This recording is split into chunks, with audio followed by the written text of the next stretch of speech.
yang pujian alam banti gamdonya cailun kisah urang meindang urongan malam geelam rimba panjang na bengko ramai meindang inongan agam dan anu darah ladong simili ladong nasi gram ladong wakosong bidro imada geeba jamo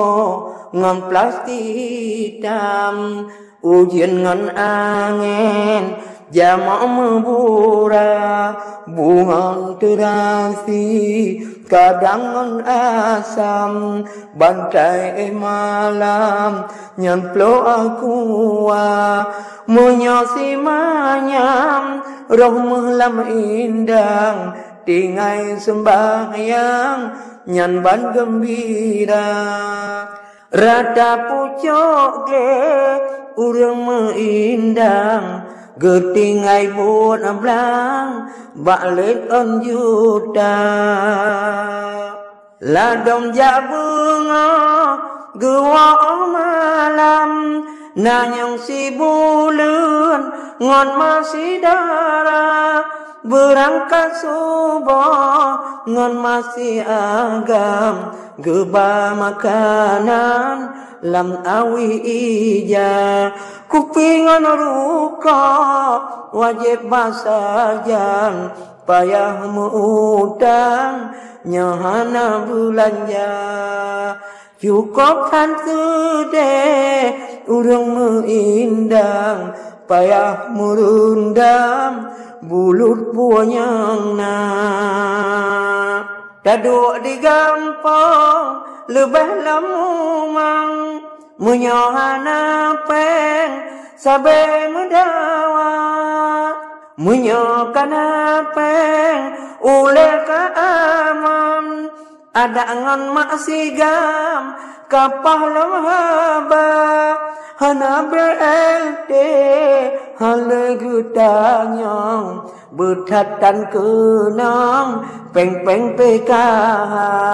menyokana peng uleka aman mangon yasigam karupihana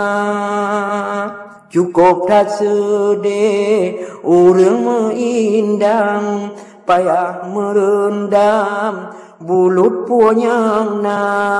menyokan ahli hanjut meindang salah bak goyang rumah uluan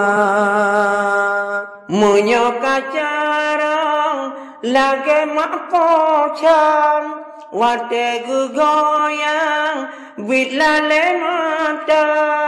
air yang kotor langsung keluar masuk ke dalam ia gleh di luar cukup kan nekat urang meindang gekuh bokareng yuk bateraya musibah balenu tanyong bak mita penjajan ke anu sikula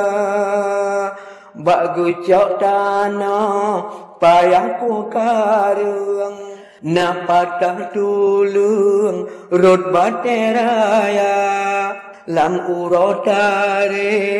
ka itam bahming kadang lam ujun gelan teraya wate malam kadang hantungun wate gublut handi tem jaga sakelam tubuh di kap-kap tulung bakuh bongkarung mekilah papa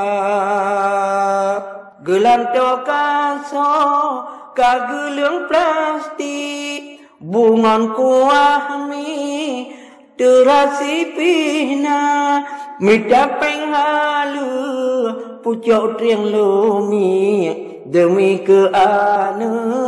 jak bersikula menyohan apeng tanya tengi ada tamari cit han pahaba yang perlekalon neja alure di alu empe rame nagoina cukup tarpaya taja alure di poe cirit jotan nagoina ono kehaba caedang tungun like comment subscribe back sagai lupa. Thank you very much dalam bahasa Inggris. Terima kasih dalam bahasa Indonesia.